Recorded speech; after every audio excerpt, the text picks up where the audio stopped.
Iniciemos nosso podcast de hoje falando da visão construtivista do erro.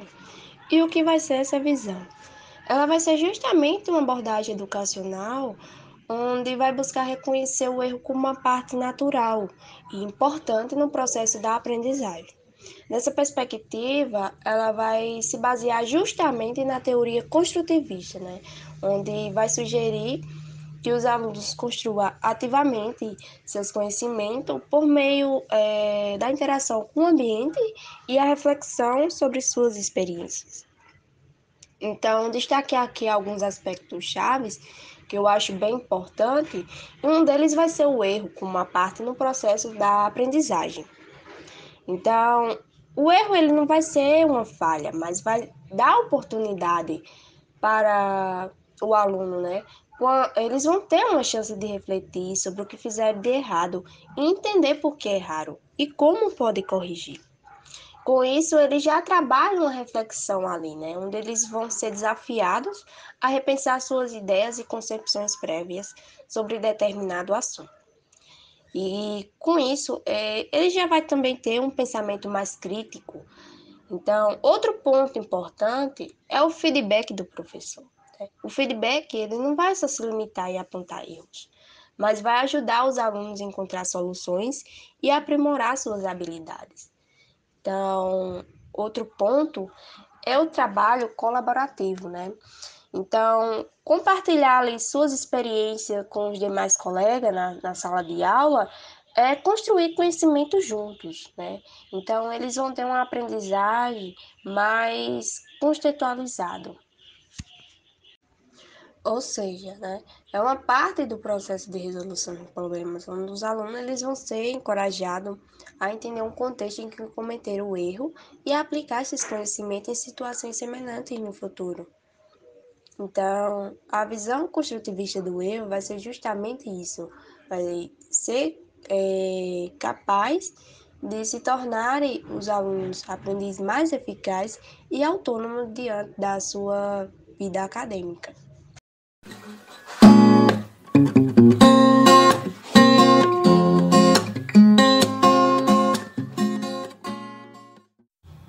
A questão da subjetividade nas tarefas avaliativas é um tópico importante na educação e em muitos outros campos que envolvem a avaliação do desempenho humano. Essas questões, elas se caracterizam em objetivas ou subjetivas.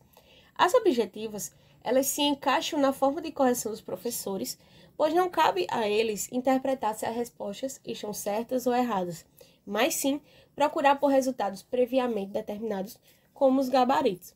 Alguns exemplos de questões objetivas incluem as questões de múltipla escolha, questões de verdadeiro ou falso e perguntas de preenchimento de lacunas com opções limitadas. As questões subjetivas, elas se encaixam no momento em que o professor formula uma tarefa que exige respostas pessoais, opiniões ou envolvem dissertações, o que exige que o professor interprete a resposta dos alunos para avaliá-las. A subjetividade não está apenas presente na elaboração das questões e na correção pelo professor, mas também na interpretação das questões pelos alunos. Quando os alunos respondem às perguntas de um teste, a sua interpretação das questões pode ser influenciada por vários fatores subjetivos. Isso inclui a sua compreensão dos termos usados nas perguntas, suas experiências prévias, suas hipóteses ou suposições sobre o que a pergunta está pedindo e até mesmo sua disposição emocional no momento da realização da tarefa. Quando se trata da correção, a interpretação do professor desempenha um papel crucial. O professor ele deve avaliar as respostas dos alunos com base em critérios pré-definidos, mas ainda assim pode haver espaço para a subjetividade. Isso é particularmente evidente em questões dissertativas, onde o professor deve interpretar a qualidade da resposta, o raciocínio dos alunos e outros fatores. A subjetividade está presente em todo o processo de avaliação, que vai desde a interpretação das questões pelos alunos até a correção pelo professor. Isso destaca a complexidade da avaliação e a importância de abordagens justas e bem planejadas para aferir o desempenho dos alunos. E fazendo a ligação com a forma de corrigir, a gente também, como professores, deve trazer para a nossa forma de avaliar algo muito importante, que é a troca de ideias, né? A troca de ideias entre os educandos com seus educadores, né? Os alunos com seus professores. E essa forma é uma forma mais, vamos dizer, viável para que o professor também consiga entender porque o aluno chegou em determinadas respostas, né? E também a gente tira essa ferramenta que faz muitos anos que é utilizada na correção de avaliações de certo e errado, né? Muitas das vezes a gente coloca essa forma de correção como se fosse um concurso, como se os nossos alunos estivessem concorrendo a alguma vaga, como se eles estivessem tipo assim, precisassem de fato atingir uma determinada pontuação para conseguir alcançar alguma coisa. Por mais que, sim, a finalidade da avaliação é isso, é conseguir avaliar o aluno para que ele tenha o seu desenvolvimento bom e positivo, que suas notas sejam boas e altas, mas também que o seu aprendizagem também seja de uma forma boa e que ele de fato esteja aprendendo e não seja só notas, né? Não seja só anos que estão se passando e ele está conseguindo passar em todos. Porque a gente sabe que muitos estão passando de ano, estão indo passando, mas muitas das vezes, sem de fato ter uma aprendizagem muito boa, né? Então, essa forma de correção de certo e errado, muitas vezes, ou quase sempre, vai prejudicar na aprendizagem dos nossos alunos, né? E enxergar como essa forma, que é como se fosse um concurso, que os nossos alunos estivessem ali para tirar notas altas e conseguir passar e chegar na média. É algo importante, porque, querendo ou não, necessita de notas, necessita de boas pontuações para que os nossos alunos consigam, sim, passar de ano, consigam ter no seu processo de ensino uma progressão, mas não se resume nisso, não é verdade? A gente deve ter a mente aberta para esse diálogo, essa troca de ideias, para assim, como professores, entender, né, determinadas respostas que os nossos alunos dão, saber como ele chegou naquela resposta. Porque muitas das vezes, para os nossos alunos, respostas que eles dão estão corretas, né? Para eles estão. E por mais que nós, como professores, não demos aquilo daquela forma, não era aquilo que a gente estava esperando da resposta do aluno, mas para ele sempre vai estar relacionado em algo que ele lembrou, em algo que ele viu e que relaciona na determinada pergunta, na questão que ele está ali respondendo. E a gente fechar, né, os nossos olhos, vamos dizer assim, para isso, é como se não tivesse a sensibilidade de pensar no mais profundo, assim, de como ele chegou ali. E essa questão de se perguntar isso, como o aluno chegou àquela resposta, é muito importante, porque a gente vai perceber o nível de dificuldade que o aluno tem e também da forma que ele está absorvendo os conteúdos, né, as disciplinas que está sendo passada, de fato, como está o seu nível de aprendizagem. E o professor sendo aberto para essa visão, né, essa sensibilidade, ele vai estar ajudando o aluno a ter o seu desenvolvimento positivo e também estará se formando também, porque o professor, ele aprende ensinando, né? E é algo, tipo assim, de muita importância, de o professor refletir sobre isso, né? Pensar sobre isso e ter essa, esse desejo, né, de conseguir ajudar os alunos através do diálogo, através da troca de ideias, que é algo muito importante tanto para o aluno quanto para o professor.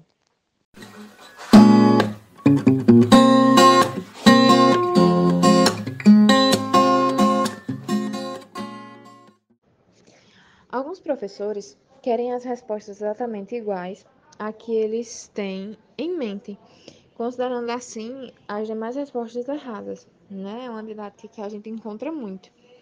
É bem antiga, mas a gente encontra. acaba fazendo que a resposta das atividades sejam sempre a mesma, sempre uma coisa bem robótica. Esse tipo de correção acaba que fazendo com que o aluno se sinta muito inferior ao seu professor, podendo criar um trauma nos alunos. Eles podem acabar se sentindo incapazes de dar suas respostas ou mesmo de dar suas opiniões em alguns momentos. Se o aluno ele não pensa na resposta que acha certo ou que ele sabe, ele acaba não desenvolvendo. E assim ele acaba sendo até mesmo crescendo e virando um adulto que não sabe falar, que não sabe dar alguma opinião, um adulto frustrado.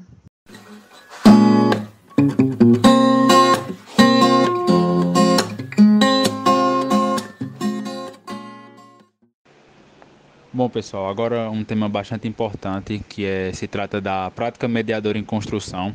É importante ressaltar que existem alguns princípios coerentes a essa ação avaliativa mediadora, que a partir de algumas considerações que são desenvolvidas, nós temos que perceber e debater sobre esses determinados pontos, visto que esses pontos são bastante importantes e norteiam muito o nosso tema que ficamos.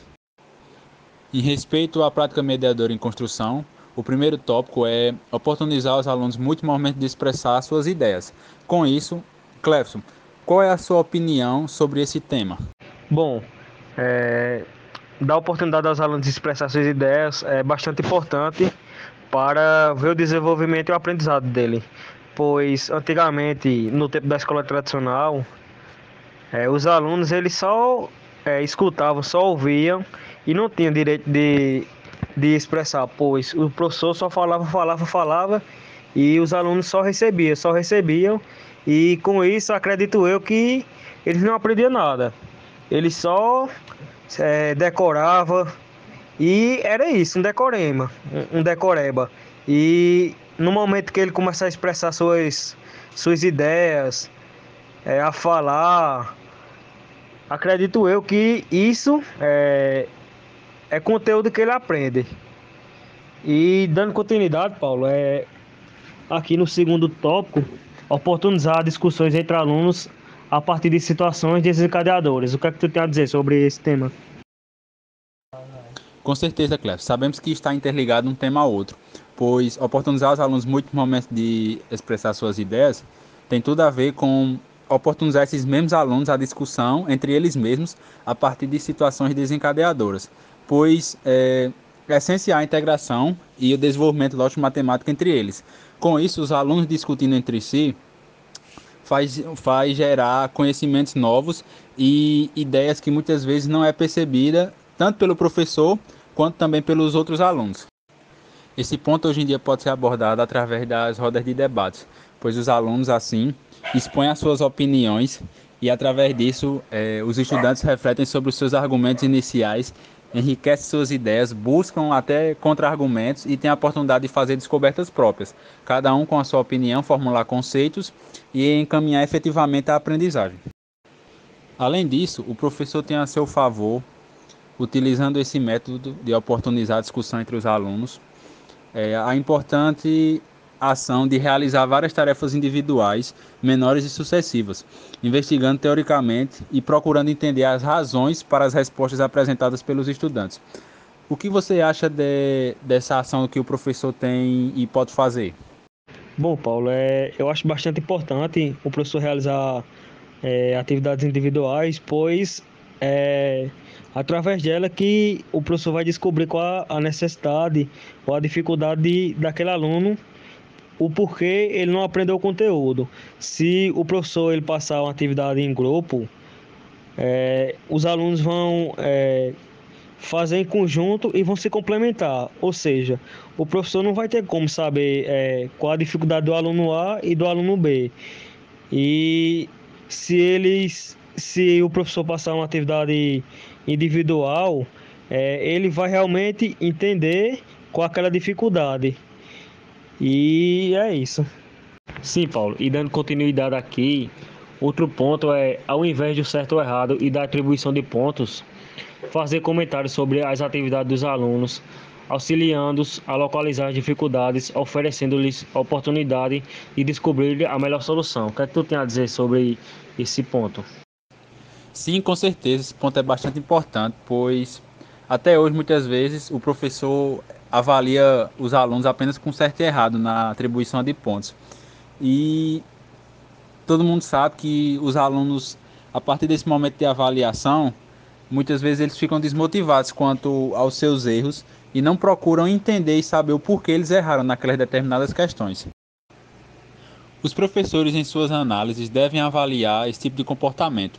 Eles devem pensar que, fazendo alguns comentários sobre as tarefas dos alunos, auxiliando-os a localizar as suas dificuldades, isso vai oferecer a oportunidade dele descobrir as melhores situações para resolver as questões. E com isso, até mesmo um aluno que acertou vai ajudar aquele que errou aquela determinada questão. Com isso, o esforço do aluno até que errou é recompensado. E através desse sistema, os alunos podem, inclusive, procurar entender os seus erros e melhorarem para as próximas questões.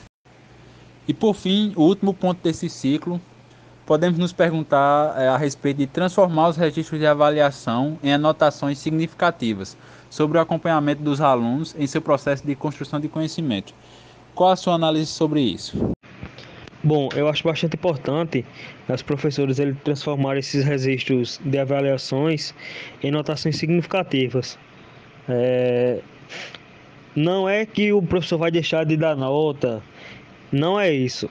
É só assim, uma opinião minha é que o professor ele deve anotar as dificuldades dos alunos, o que o aluno precisa fazer para entender melhor o conteúdo. E isso vai ajudar bastante ao professor a entender qual a dificuldade. Como eu falei num tópico anterior, através de atividades individuais, ou seja, o professor ele passa essa atividade individual e aí ele vai avaliar as dificuldades dos alunos e fazer notações. E dessas notações ele vai estudar e vai saber o que é que ele pode fazer para a melhoria daquele aluno, para aquele aluno saber 100% do conteúdo.